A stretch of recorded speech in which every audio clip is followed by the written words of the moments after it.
Life begins at the end of comfort zone. जीवन की शुरुआत तब होती है जब हम अपने कंफर्ट जोन से बाहर निकलते हैं। लेकिन हर व्यक्ति अपने ही कंफर्ट जोन में रहना चाहता है। अपने ही कंफर्ट जोन में उसे आनंद आता है। उसे ऐसा प्रतीत होता है जैसे इस कंफर्ट जोन से मैं बाहर आ जाऊंगा, सिवाय परेशानियां, कष्टों के अलावा कुछ नहीं मिलेगा। लेकिन जो व्यक्ति अपने जीवन में उन प्रतिकूलताओं को झेलते हैं, उतना ही उनका जीवन निखर करके सुंदर रूप, सुंदर आकार, अलग ही रूप से प्राप्त कर लेता है। आप भी हमेशा घबराते हैं जीवन में आने वाली विपत्तियों से, कठिनाइयों से। हर एक व्यक्ति डरता है कि मेरे जीवन में किसी प्रकार का कठिन दौर नहीं आना चाहिए। डरते हो ना? कितने लोग ऐसे हैं जो कठिनताओं के सामना करने के लिए हमेशा तैयार रहते हैं। वो हमेशा सोचते हैं कठिनाइयाँ आना ही चाहिए। एक चीज़ होती है सामना करने के लिए तैयार रहना, और एक अंदर से भाव भाना कि नहीं, डिफ़िकल्टी लाइफ में आते रहना चाहिए। क्या है? 3 टाइप के लोग होते हैं। एक वे लोग होते हैं जो हमेशा यह सोचते हैं कि जीवन में कुछ प्रतिकूलता आनी ही नहीं चाहिए। जीवन बड़ा अच्छे से बीतना चाहिए। हर हाल में, हर परिस्थिति में सभी अनुकूलता ही अनुकूलता रहना चाहिए, चाहे वो शारीरिक हो, चाहे पारिवारिक हो, चाहे मानसिक हो। और 95% लोग शायद इसी कैटेगरी में आते हैं। वो हमेशा यही सोच बना करके रखते हैं कि बड़ी अच्छा, भविष्य बहुत अच्छा होना चाहिए। होता है। दूसरे उस कैटेगरी के लोग होते हैं, थोड़े से प्रैक्टिकल होते हैं। अंदर तो उनका उद्देश्य होता है कि मेरा भविष्य अच्छा होना चाहिए, लेकिन साथ साथ वह अपने आप को कठिन दौर का सामना करने के लिए तैयार भी करते चले जाते हैं। वो ये विचारधारा लेकर के चलते हैं, यदि कठिनाइयाँ आ जाएंगी तो मैं उसका सामना इस रास्ते पर चल करके कर लूँगा। ऐसी प्लानिंग भी करके वो चलते हैं। ऐसे लोगों की संख्या कम होती है, बहुत कम होती है। लेकिन एक तीसरी कैटेगरी भी होती है, वो इन दोनों से थोड़ी और हट करके होती है। हाँ, उनका भी लक्ष्य यही होता है कि जीवन में मेरा फ्यूचर बहुत अच्छा होना चाहिए। तीनों का लक्ष्य, तीनों का उद्देश्य होता यही है। तीनों ही कैटेगरी के लोग सोचते यही हैं, सबका सपना होता यही है। लेकिन जो तीसरी कैटेगरी होती है, इस सोच के अनुसार थोड़ा सा वो और एक परिवर्तन अपने भीतर लेकर के आते हैं। वे न केवल अपने आप को इस रूप में ढालने के लिए अंदर से तैयार रहते हैं कि इनकेस यदि एडवर्स सिचुएशन आती है तो मैं कैसा सामना करूंगा, बल्कि एक कदम और बढ़ जाते हैं। वो चला करके प्रतिकूलताओं का सामना करने के लिए कदम आगे बढ़ा देते हैं।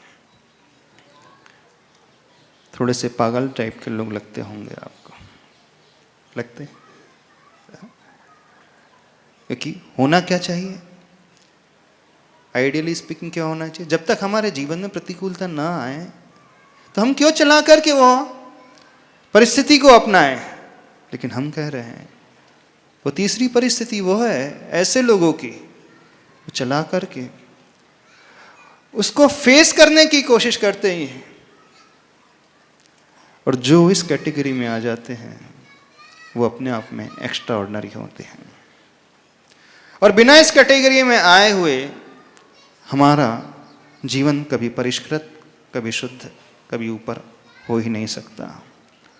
इसलिए कहा जाता है कि life begins at the end of comfort zone.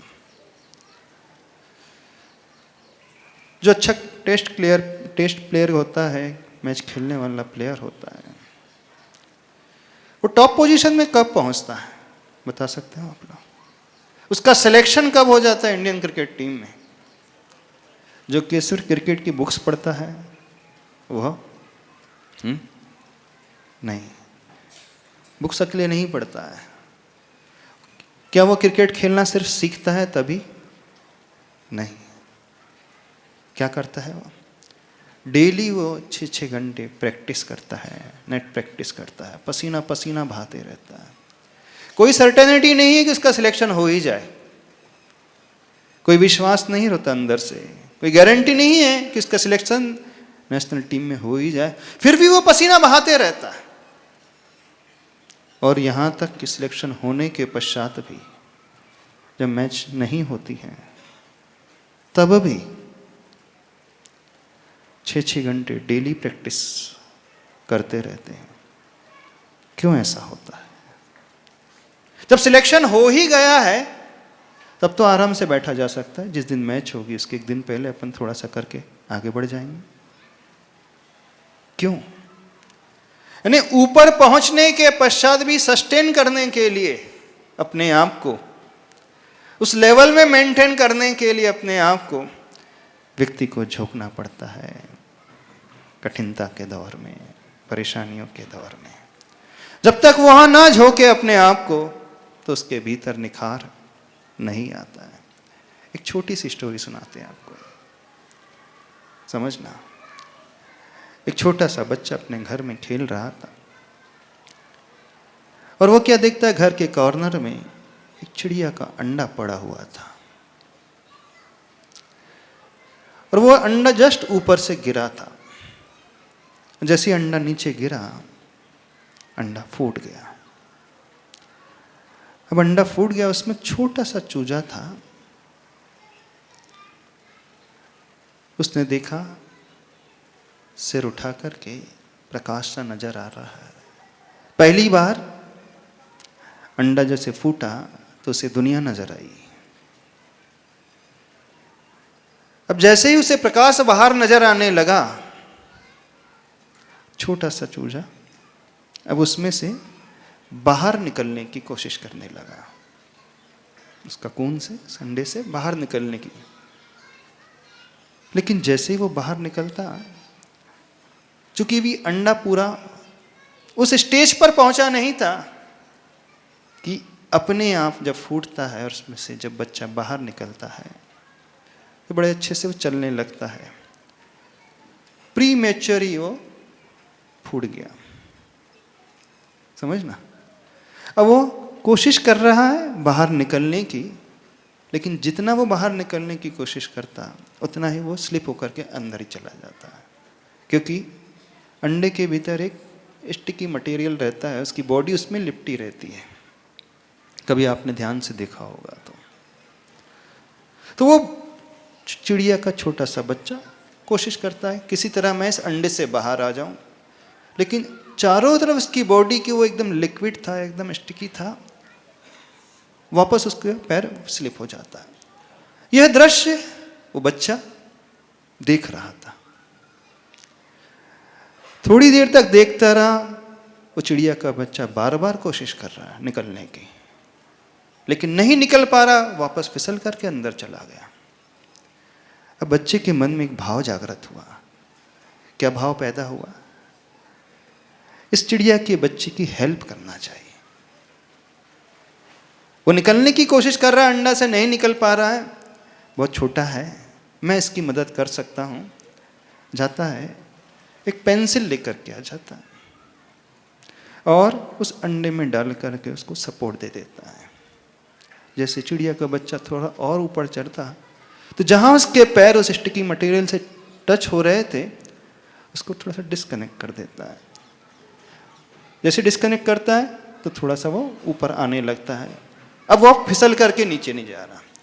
अब उस चिड़िया के बच्चे को इस पेंसिल का सपोर्ट मिल गया, पेंसिल के सहारे अब धीरे धीरे ऊपर आने लगा और पेंसिल को पकड़ करके अब वो बाहर आ गया और बच्चे ने उस पेंसिल को नीचे रख दिया।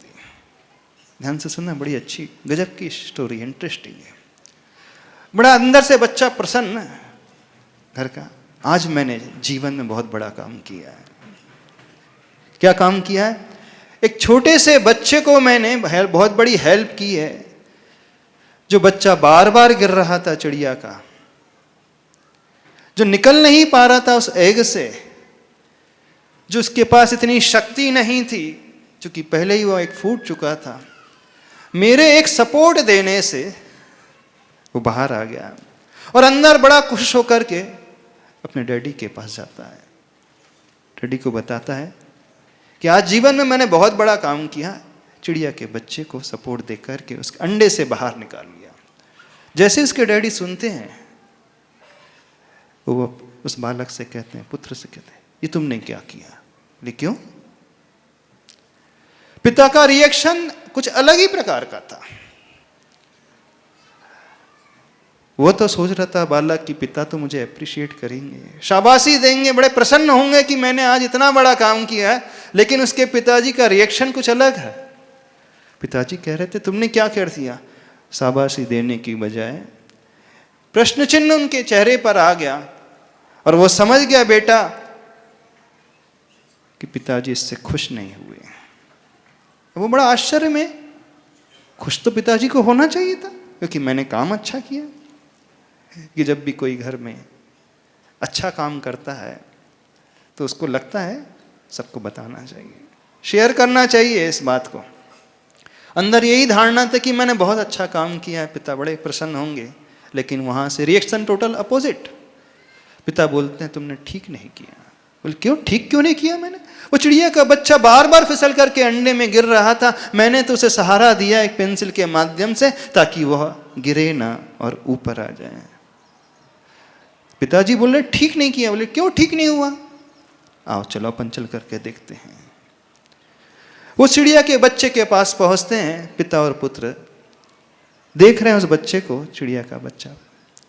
अब वह जो अंडे से बाहर आ चुका था पेंसिल के ऊपर और फ्लोर में आ चुका था, अब वह धीरे धीरे चल रहा है। थोड़ी देर तक चलता रहा, चढ़ते रहा, फिर जानते हो क्या होता? चिड़िया का बच्चा मर जाता।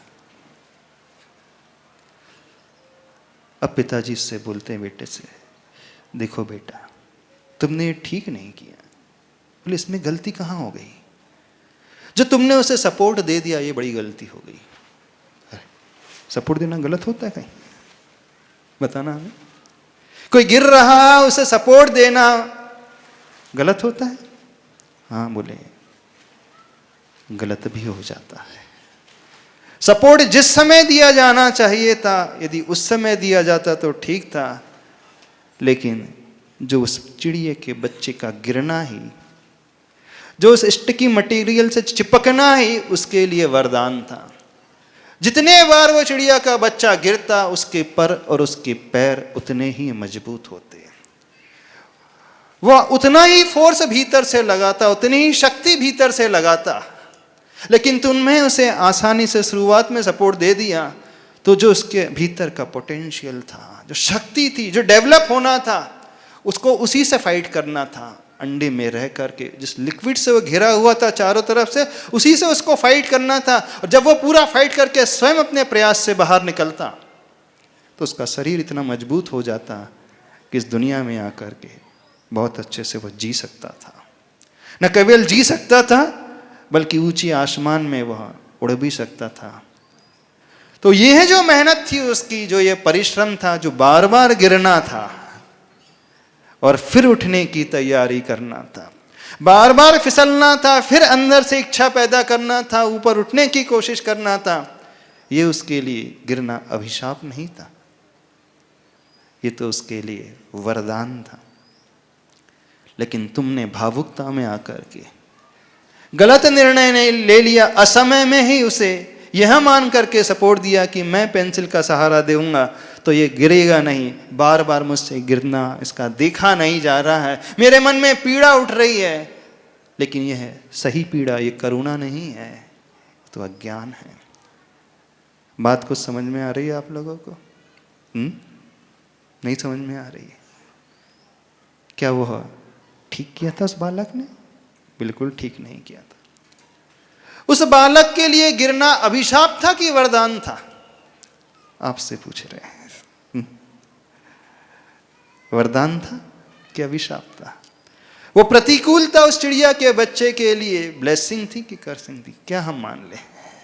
कठिनाइयां उस जीव के लिए, परिश्रम उस जीव के लिए क्या था? इस बात को समझें। जब जब हमारे जीवन में कठिनाइयों का दौर आता है, जब जब हमारे जीवन में प्रतिकूलताएं आती हैं, जब जब हमें ऐसा लगता है कि नहीं ठीक नहीं हो रहा है, वो हमारे लाइफ के गोल्डन टाइम माने जाता है। उस समय यदि हमने शिक्षा ग्रहण कर ली, उस समय हमने समझ लिया, उस समय हमने ज्ञान प्राप्त कर लिया कि नहीं, ये गिरना मेरे लिए गिरना नहीं है, प्रतिकूलता मेरे लिए प्रतिकूलता नहीं है, ये मेरे लिए अभिशाप नहीं है, यह तो मेरे निखारने के लिए वरदान साबित होकर के आए हैं। जिंदगी में कुछ लोगों के साथ ऐसी परिस्थितियां आती हैं, बहुत सारे उसमें बिखर जाते हैं, लेकिन विरले लोग उसमें निखर जाते हैं, है ना? आप लोग बिखरने वाली कैटेगरी में हो कि निखरने वाली कैटेगरी? सभी लोग प्राय पसंद नहीं करते हैं, चाहते नहीं है, कठिनाइयों को चाहते नहीं है, कंफर्ट जोन से ऊपर उठना ही नहीं चाहते। चाहते हो कंफर्ट जोन से अपने ऊपर उठना? जब जब आपसे कहा जाए कि कंफर्ट जोन को छोड़ो, कौन छोड़ेगा? जो जितना कंफर्ट जोन में रहता है वो अंदर से उतना ही वीक रहता है, फिजिकली भी और मेंटली भी। बिल्कुल। जितनी बड़ी बड़ी डिजीज होती हैं, हार्ट की, डायबिटिक पेशेंट हो जाते हैं, कोलेस्ट्रॉल लेवल है, और मेंटल डिजीज है, एंजाइटी है, टेंशन है, डिप्रेशन है। जो रोड में काम करने वाले जो लेबर्स होते हैं, जो धूप में एकदम पसीना बहाते रहते हैं, सवेरे 8 से रात के 8 तक लगे रहते हैं, जो सिर्फ मेहनत ही करते हैं और खाने के नाम पर कुछ नहीं खाते हैं, ना उनके पास एयर कंडीशन है, ना उनके पास घर है, ना कोई व्हीकल है, ना ही उनके पास कोई अच्छा भोजन है। हाँ, प्रोटीन रिच डाइट नहीं है, vitamin, mineral, dry fruits, fruits, vegetables, घी, कुछ भी तो नहीं रहता उनको, उनके पास मिलता है। एक लेबर को क्या मिलता है? सूखी रोटी, मिर्ची, गुड़, प्याज और क्या, नमक, इसके अलावा कुछ मिलता? वो खाता क्या है? हाँ? और लेकिन फिट वो हमेशा रहता है, और आप सेठिया लोग हमेशा एयर कंडीशन में, बेडरूम में एयर कंडीशन, सेंट्रल एसी पूरे फ्लैट में, पूरी बिल्डिंग में, ऑफिस में एयर कंडीशन, कार में एयर कंडीशन, एसी के बिना आप कहीं निकलते नहीं, कहीं रहते नहीं, और हमेशा बड़े आराम में रहते हो कि नहीं? और आपकी बॉडी, आपका मेंटल स्ट्रेस लेवल क्या है? सारी बीमारी आपको, शुगर की बीमारी आपको, ब्लड प्रेशर की आपको, कोलेस्ट्रॉल की समस्या आपको, हाँ, आर्थराइटिस आप लोगों को, स्पॉन्डोलाइसिस आप लोगों को, सर्वाइकल की समस्या आपको, हाँ, लंबर स्पॉन्डोलाइसिस की समस्या, माइग्रेन की समस्या, और स्ट्रेस लेवल का तो पूछना ही नहीं।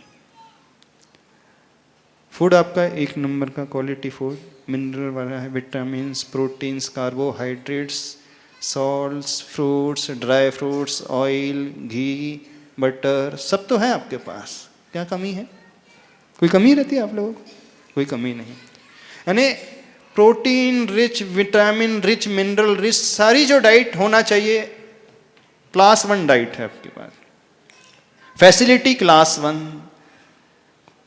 ऑफिस की फैसिलिटी, घर की फैसिलिटी, कार की फैसिलिटी, सब क्लास 1, बड़े आराम प्रिय हैं आप लोग, बहुत कंफर्ट में जी रहे हैं ना, कंफर्ट जोन में जी रहे हो कि नहीं? कैसे जी रहे हो? वही पसंद आता है? क्यों? कठिनाइयाँ अच्छी नहीं लगती?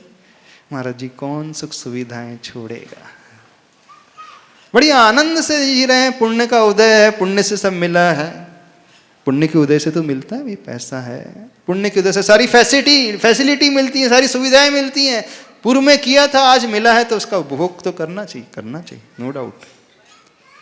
लेकिन रिजल्ट क्या आ रहा है?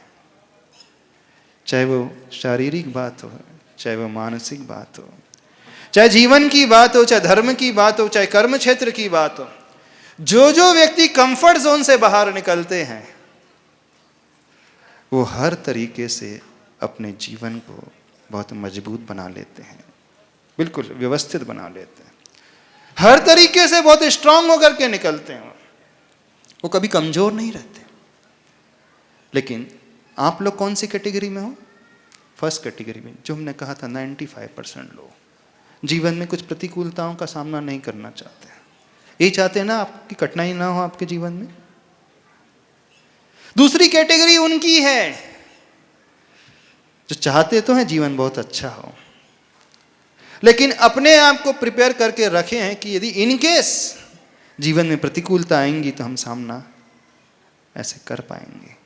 लेकिन तीसरी कैटेगरी उनकी होती है जो चला करके प्रतिकूलताओं का सामना करते हैं, जो चला करके अपने जीवन में उसे अंगीकार करते हैं, इसलिए नहीं कि सक्षम नहीं है, बल्कि इसलिए कि वे अपने आप को पूर्ण रूप से ऊपर उठाना चाहते हैं, मजबूत बनाना चाहते हैं। हमारा जीवन निखरता कठिनाइयों से ही है, प्रतिकूलताओं से ही है, वो हमारे लिए वरदान होती है, अभिशाप नहीं होती। लेकिन सबकी मेंटलिटी क्या होता है? आप अंदर से माइंडसेट ये बना करके बैठे हैं, नहीं प्रतिकूलता नहीं आनी चाहिए, माइंडसेट बनाओ, नहीं आना चाहिए, नहीं है तो चिड़िया के बच्चे की भांति हो, मर जाओगे, बिल्कुल कह रहे हैं, यानी अंदर से मर जाओगे, अंदर से टूट जाओगे, हार जाओगे, परेशान हो जाओगे, टेंशन का जो लेवल है बहुत ज़्यादा बढ़ जाएगा। बहुत सारे लोग जी नहीं रहे हैं, मर मर करके जी रहे हैं, कहने के लिए जीवन जी रहे हैं, लेकिन जीना उनका जीना है ही नहीं।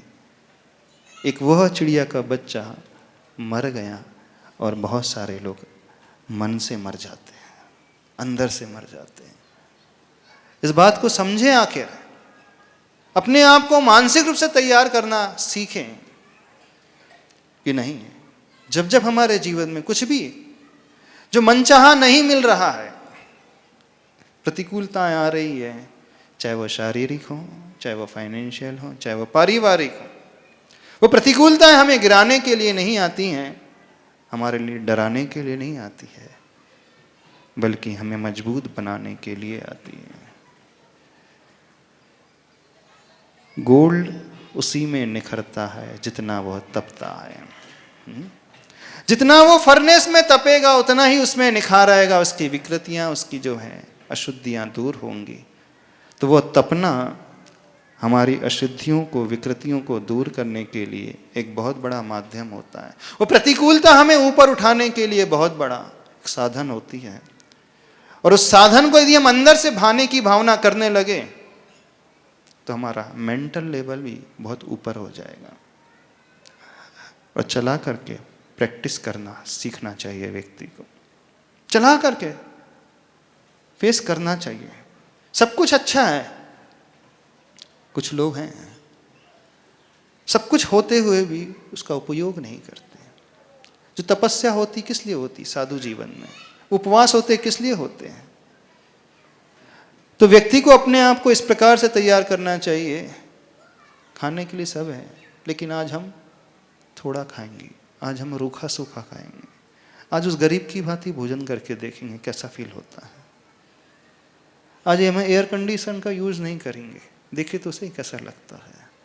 आज जो है कार से ना ट्रेवल करके, मेट्रो से ट्रेवल करके देखेंगे, लोकल से ट्रेवल अथवा पब्लिक ट्रांसपोर्ट का आलम्बन लेकर के करके देखेंगे, तो हर एक्सपीरियंस होना चाहिए व्यक्ति को। वो अनुभव व्यक्ति को बहुत सिखाता है। वह सिर्फ शारीरिक रूप से नहीं, हमारे मानसिक स्तर को बहुत मजबूत बनाता है। जब हम चला करके एडवर्सिटी को फेस करते हैं, चला करके प्रतिकूलता का सामना करते हैं, वो उतना ही ऊपर उठता है व्यक्ति। परिशहान उरंदित, मुनि महाराज के लिए, साधुओं के लिए कहा जाता है कि वो परिशह को चला करके फेस करते हैं, इनवाइट करते हैं। इसलिए इनवाइट करते हैं, उसी से हमारे कर्मों की निर्जरा होती है, शरीर मजबूत बनता है। जो व्यक्ति जितना नेचर में रहेगा, प्रकृति में रहेगा, वो उतना ही मजबूत बनकर के निकलेगा। और जो व्यक्ति सुख सुविधाओं का आकांक्षी होता है, सुख सुविधाओं की तलाश करता है, वो शारीरिक रूप से भी उतना ही कमजोर होता है, वीक होता है, और मानसिक रूप से भी वह वीक हो जाता है। यदि आप अपने स्तर को ऊपर उठाना चाहते हो, मानसिकता को ऊपर उठाना चाहते हो, शरीर को मजबूत बनाना चाहते हो, सूत्र को हमेशा याद रखो, life begins at the end of comfort zone. जब जब जीवन में कुछ प्रतिकूलता आपको कर्म के योग से मिल जाए, तो घबराना नहीं, टूटना नहीं, डरना नहीं, मानना कि हमारे लिए निखरने का एक माध्यम आ गया है, बिखरने का नहीं। हाँ, इससे हमारा निखार होगा, हमारा जीवन ऊपर उठेगा, सब तरीके से हम मजबूत बन जाएंगे, बाहर से भी और अंदर से भी। तो उसका स्वागत करना सीखो, उससे डरना मत सीखो, डरना नहीं। और डर करके भी यदि हम पीछे हटेंगे तो और भी अधिक कमजोर होते चले जाएंगे। तो रियल लाइफ में जो भी हमें मिल रहा है, जिसको भी जैसा मिल रहा है, कर्म के योग से मिल रहा है, कुछ परिस्थिति प्रतिकूल निर्मित हो रही है, तो नेगेटिविटी अपने भीतर नहीं लाना, ये नहीं सोचना ऐसा क्यों हो रहा है, ऐसा तो नहीं होना चाहिए। हाँ, सपने अच्छे होना चाहिए, लक्ष्य अच्छा होना चाहिए, मुझे वो पाना है, लेकिन एक तैयारी पूर्व की, अपने आप को मजबूत बनाने की। बस ये आ गया तो जीवन आपका बहुत व्यवस्थित हो जाएगा, अलग ही प्रकार का हो जाएगा। आप निखर करके इस दुनिया में आगे आ जाओगे। इतना ही कहना पर्याप्त समझते हैं। बोलिए आचार्य परमेष्टि गुरुदेव श्री विद्यासागर जी महाराज की जय।